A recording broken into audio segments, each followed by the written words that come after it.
Alright, so here's the situation we ended up with. Hey, good Monday morning, guys. So we're just doing a quick pre-trip, walk around, check our lights, kick our tires. Actually got my steel toes on this week. In other words, I didn't forget them at home this time. We're getting ready to head up to Messina. We set this up on Thursday. Pick up in Messina, and it's going down by Pittsburgh. Cranberry Township, I think it was. All the lights are on, working good.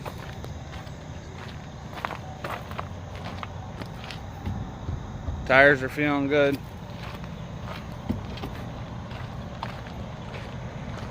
I had somebody tell me yesterday that they think me leaving Mercer is a mistake. You can find it in the comments. But first, let's get over what I'm done this weekend. Got a few things accomplished. First, we changed the axle on my wife's van, which was a huge pain in the butt because the carrier bearing was stuck. And then we, yesterday morning, I worked on this real quick. Lost a lot of coolant.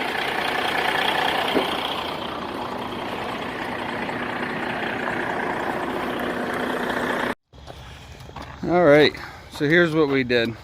So we lost a bunch of coolant. The ground was all wet because of it.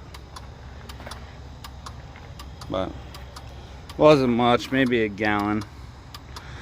Alright, so what we did was this line here, right at this point here, it was broken. So I'm pretty sure just over the years, it's just the vibration inside that little bracket there broke it. But now you got a plug there. You can't really see it, but right here is another plug. See if I can get in there a little bit better. You can pretty much see it right here. And then on this side we had this plug here.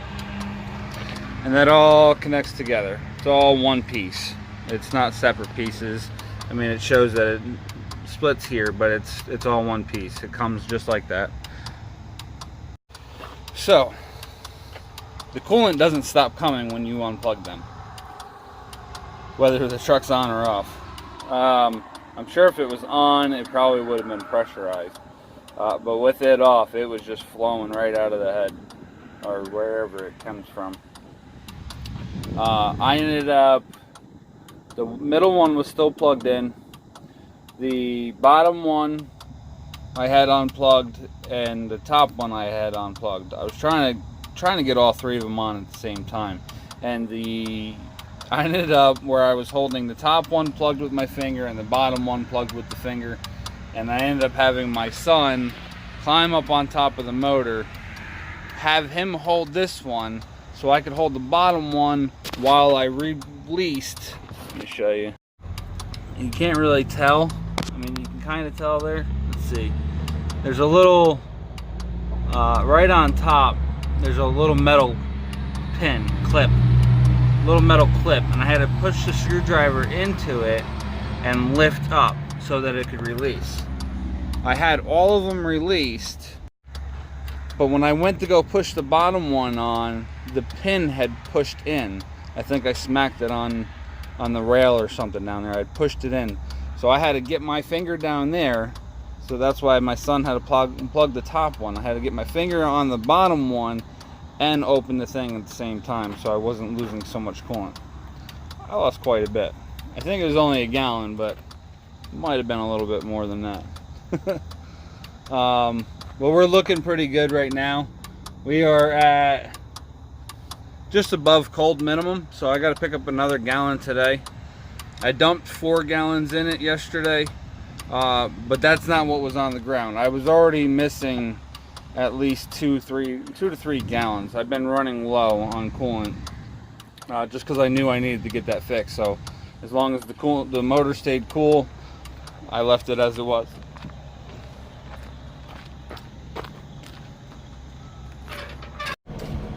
So all in all, we had a pretty productive weekend. After I did that, we went to my parents' house to pick up my girls, and while we were there, I started pulling apart the inside of the van. We have a Nissan Quest, which as soon as we get a house, that thing's gone. But the fan motor stopped working. I guess I should go back a little bit. We had the van sitting for about 8 months, between 6 and 8 months we had it sitting because it needed spark plugs. I usually have no problem doing spark plugs, but with that stupid van, you had to pull apart the whole entire top of the motor in order to get to the back spark plugs. And the back spark plugs is what was bad on it. And it was the middle of the winter, and it was just too much time and money to take it anywhere. So we just parked it. We borrowed a vehicle from my mother, and we ran it. In that time, a mouse found its way in there, or mice found their way in there, and they camped out. They ended up in the vents, and down in it's a dual fan motor, blower motor. It's dual blade blower motor, and down inside there they had all the fibers and cotton and everything that was down in there for them to keep warm, make their own little nest. Well, eventually, when we started the van back up and we started the blower motor, it started off with a slight whine. It was just a while it was running. And then last week or the week before, it just completely stopped. It didn't turn at all. So I was like, screw it, forget it, I'm not going to bother with it. The one video I watched, some guy went like up underneath the dashboard and I mean went through hell to get to it. And actually I think I might have confused that with another vehicle. But I just wasn't sure how to do it. And then I finally found out some guy posted up a video on YouTube the other day, or that I found the other day, and he just ripped the top console off. There's a little gauge cluster up top that tells you the miles per gallon and stuff like that, and that thing just popped off, popped out one of the vents, popped out 4 more screws, and the whole blower motor just lifted right out. So I spent probably a good hour and a half, 2 hours pulling that out. So this weekend we got the blower motor fixed, the axle fixed on the van, and we got the coolant rail thing there. I don't even know what the heck they call it. I actually think I got the receipt in the van still. Yep, I sure do. So that's it for now. We're gonna work our way up to Messina, and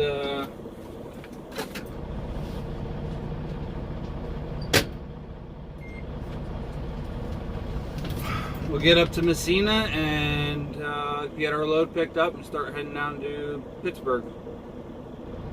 And I'll try to show you guys some road footage on the way.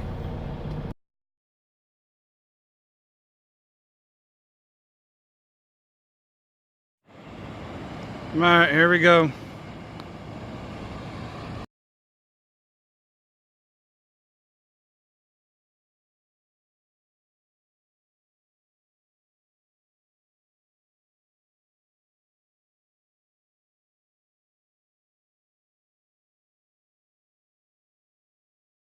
Tuesday morning, and yesterday didn't go well.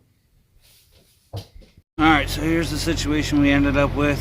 This strap here busted, dropped the air tank, and now we're replacing the air tank.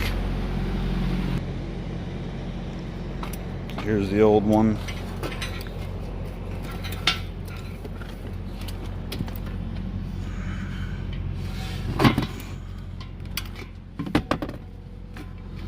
Dragged on the ground, messed up the pepcock, and dragged a hole in the tank. So now we got to switch all the valves over, the plugs over to the new one, which is right here. And then I'm going to rehang it with 2 straps. hopefully this doesn't happen again. Guys, so here's what we had to do. We had to pull the batteries out in order to get into here. Here's where the bands go underneath the batteries to hold up the air tank. Right now I'm just going to do this one air tank, and then this weekend when I come back home, I'll pull the other 2 batteries out and I'll get that put in there. Get the new band on the other one. Hopefully we don't have a problem the rest of the week with that one. So that's what we got. We got the new air tank there. The one thing I didn't do that I should have done, I didn't mark the direction that these valves were pointing. So basically I'm just going to get it put into position, and then when I get under there I can figure out how the lines need to go, so that they can plug in right. Alright, so it's starting to rain some more, so I'm gonna hurry up and get this done. Alright guys, here we go. We're all done. We got we're up to pressure right now, so we're good to go on it. The reason I zip tied this one here is because I don't have a crimper or anything like that to put that in place, so I just zip that tied that there for now. Next week when I come back home, I'm going to be pulling the 2 batteries out on this side and getting a new strap on this side. If I didn't have to pull the batteries out, I was going to put straps on both sides, but since I had to pull the batteries out, I did what I had to do right now just so I can get rolling. So we're all set, all done, ready to go. Just got to clean up the tools. The old lady sat here and helped me out. Here's the old band. You can see it just snapped. It let go, and that was it. So it's all back together now. The only thing I have left to do is tighten up the slack adjusters on the brakes, on my parking brakes for the tractor.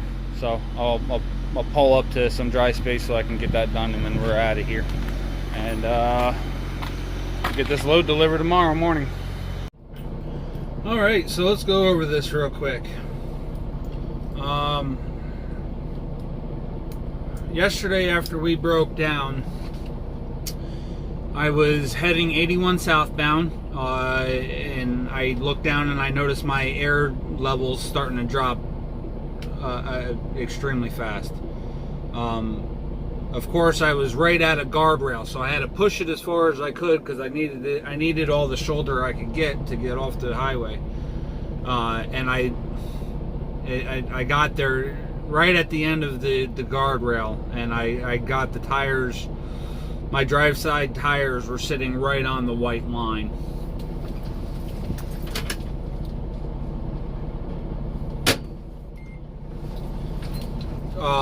So not long after I pulled over, the cop pulled up behind me, came up to see what was going on.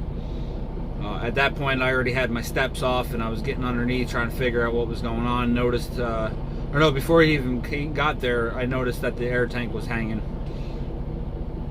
and it fell down just like this, and then it swiveled back behind me in the direction I was traveling, so it was just dragging behind me by the airlines. Luckily, it didn't mess up the airlines, but I just jumped underneath there. I pulled the airlines off the tank, got the tank out from underneath there, and then what I ended up doing is taking, back when the heater core went out and I needed to pinch them lines off, it took me a while to get it, but eventually I bought a pair of vice grips to clamp down those hoses. So I took those vice grips, and they're made special for hoses, so they don't hurt the hose. They just pinch it closed. So I pinched the line closed. I went a little extra tight so that it wouldn't fall off because the hose was just going to be dangling there. I told the cop I was only going 4 miles up the road, but we got about a quarter of the mile up the road, and he hit the U-turn, and I said there's a Freightliner 20 miles up the road from us, so that's where I'm going. I got to the Freightliner yesterday. The guy pulled up the tank number. Well, I brought the tank in, ended up bringing the tank in. We got the part number off of it. He ended up checking the system, and he didn't have any available.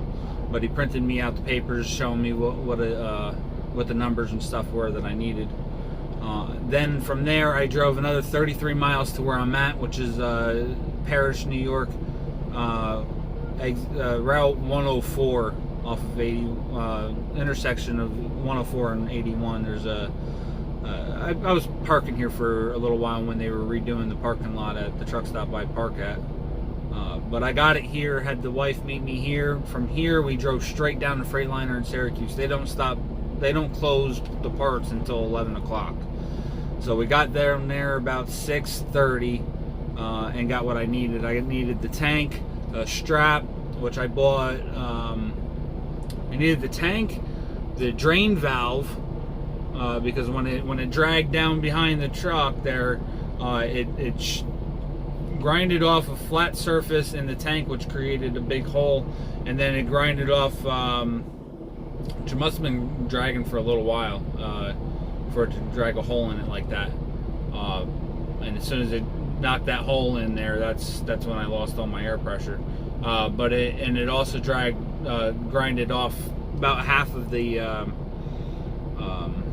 drain valve. So I ended up buying the new tank, a drain valve, and then I had to buy the new clamp. They only had 3 in stock, so I bought the 3 that they had available. This truck only had 1 strap on each tank. I don't know why. I ended up putting 2 new straps on the new tank that I just installed, and like I said earlier, when I get back home, I'm going to move those other 2 batteries, and I'm going to put 2 more straps on that old one, so that I know it's not going to happen. And the chances of both straps breaking at the same time are highly unlikely. So I'm going to get that switched out when I get back home, and I'm just going to keep an eye on this one until I get there. I banged on it a bunch with the hammer, make sure it wasn't going to break loose before heading down the road. So that looks good. Huge pain in the ass getting them straps on, let me tell you.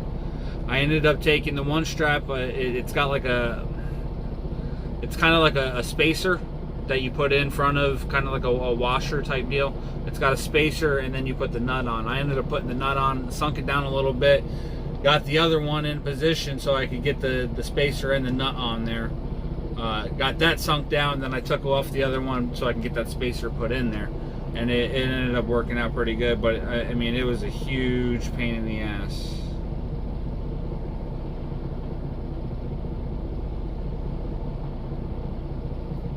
Looks like I'm getting a new watch.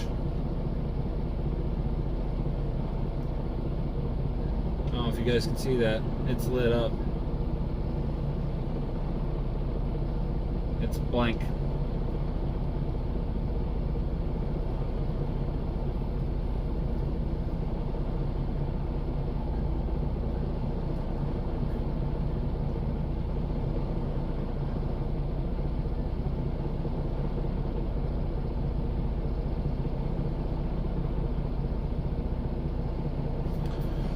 That's it. 200.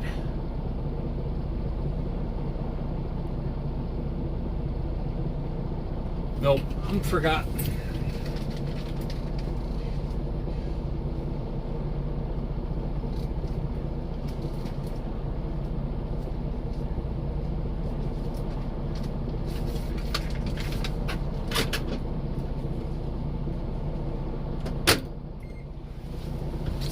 Alright, so the drain valve was $10.40.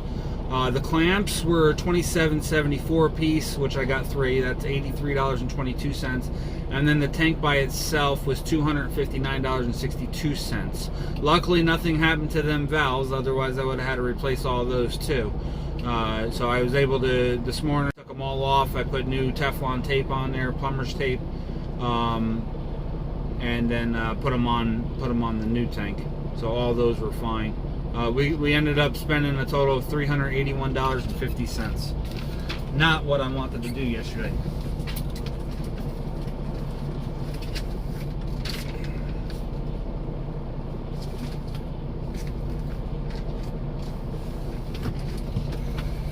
That kind of goes along with the so you want to be an owner-operator, huh?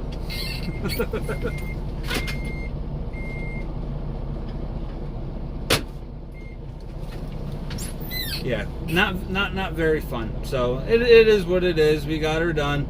Now hopefully everything holds up. I did just get a phone call about the house. I just got to send them 3 months of bank statements, the last 3 months of bank statements, and we should be good to go. She'll give us the okay to move on for closing, and I'm thinking at this rate it'll probably be Monday, Tuesday, Wednesday, sometime next week. Which I'm not going. If it's going to end up being that close to it, then I won't be coming back. I won't be leaving home next week. I'll be pretty much just staying home so we can get everything moved and whatnot, and taking the week off. So we'll see what happens. Definitely putting a hold off on moving right now as far as companies go. I'm just not feeling right about it right this second. So we'll see what happens. Yesterday I mentioned that a gentleman, I think it was a gentleman, somebody had stated that it was a mistake for me leaving, and I basically pointed back out that it might be a mistake. I don't know, but I don't remember exactly word for word what I put, but ultimately it's if you can't not make a move because the possibilities of making a mistake, then you're just afraid to try anything new. So, I mean, I don't know if I just looked back to check to see what I actually wrote. I wrote, we all make mistakes. The point is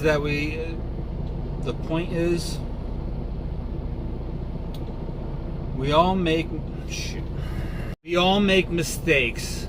As long as we learn from them, that's all that matters. We also can't be afraid to take chances. That was my reply to him. And I stand by that 100%. If you're not willing to take a chance and learn from a mistake that you possibly make, at the same time, by taking that chance, you might find out that it wasn't a mistake at all and it was what you needed. So it can go both ways, but I'm just not sure if we're going to definitely be making the move that I planned on making. I might actually be taking a step backwards from where I'm at now. I might just stick around here for another 10 years. I don't know yet. We'll see what happens, and I'll keep you guys in suspense until it happens. Alright, with that said, we're going to get down the road. I just want to go to bed. But we're going to do what we need to do and get to work. Talk to you guys later.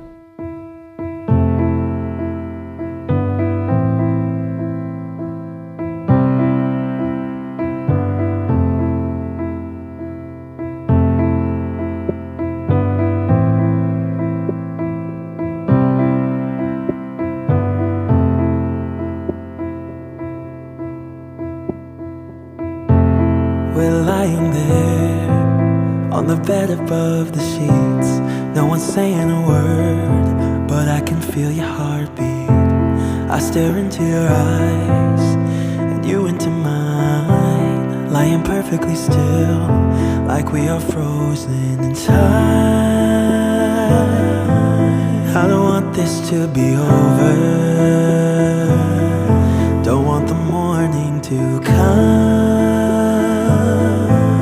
My head upon your shoulder, wishing that you would say, I think you should stay, I think you should stay. I want you to say that it's getting late. I want you to stay, I want you to stay. We were young, no one dared to make the first move. You and me in the night, two souls in the moonlight.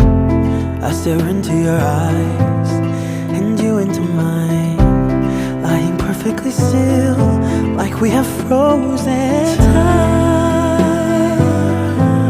I don't want this to be over, to come, my head upon your shoulder, wishing that you would say, I think you should stay, I think you should stay. I want you to say that it's getting late. I want you to stay, I want you to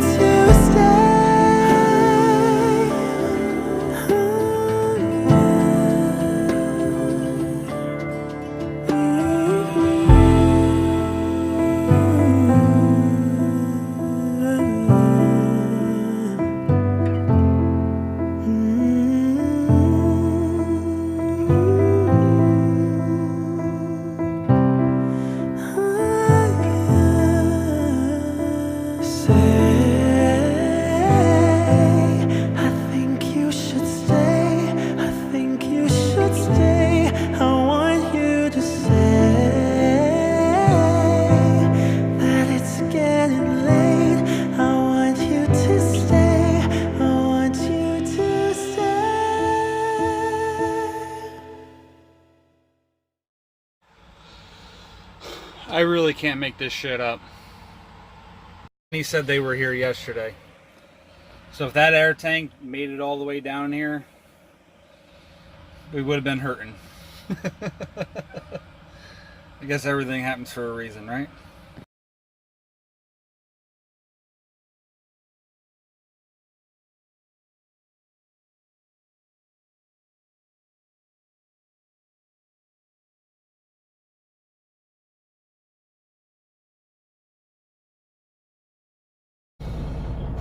Good final morning to this video.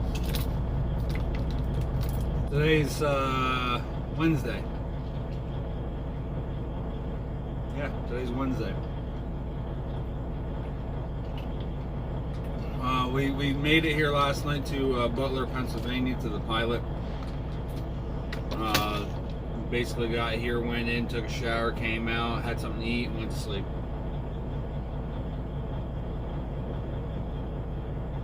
Not too long after I had left from fixing my truck yesterday morning, I stopped off at the rest area. And I don't know why it didn't dawn on me sooner to take a look, but I decided to jump underneath, well, to crouch down and look underneath the truck and check on the other straps. And I actually have another broken strap on my driver's side fuel tank. Last year I broke, I didn't break it, but it was I had a broken strap on my passenger side fuel tank in the back.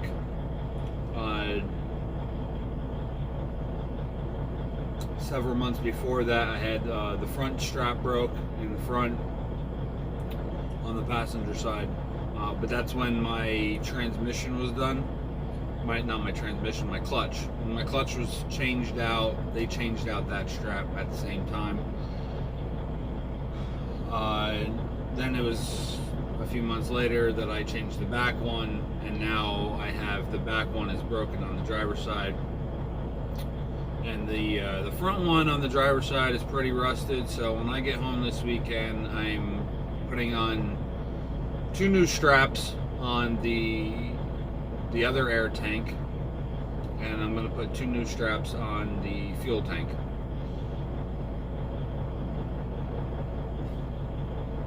Right now I have a 2-inch strap, 2-inch ratchet strap. One of my normal flatbed straps, I have one of those on the back side of the fuel tank to give it that added support that the broken strap's not giving it. More or less keep it in position, not to put so much wear strain on the front strap that it ends up breaking that one. Just need it to last until I get back home, and we'll be good to go. I ended up getting DOT'd right after I got this air tank in place yesterday, and Luckily, they only did a level 3. If they went through, they would have found that broken fuel tank strap. So I'm gonna start getting this stuff knocked out this weekend. Well, at least get these straps knocked out this weekend. And while I'm doing that, I'm gonna crawl under and make sure there's nothing else requiring repair. One thing I do need to find out though is if something like this ever happened again, I need to figure out how I can bypass the air tank. There's 2 air tanks. They basically work together. I believe both those tanks are my primary air tanks, and there's actually a line that connects the 2 of them, kind of like a crossover tube. So I gotta figure out how I can shut one tank off and just operate off of the other tank. The way I did it wasn't the best idea, but it was able to get me down the road to somewhere I could get it done. I do not suggest operating off the trailer brakes, especially when you're fully loaded.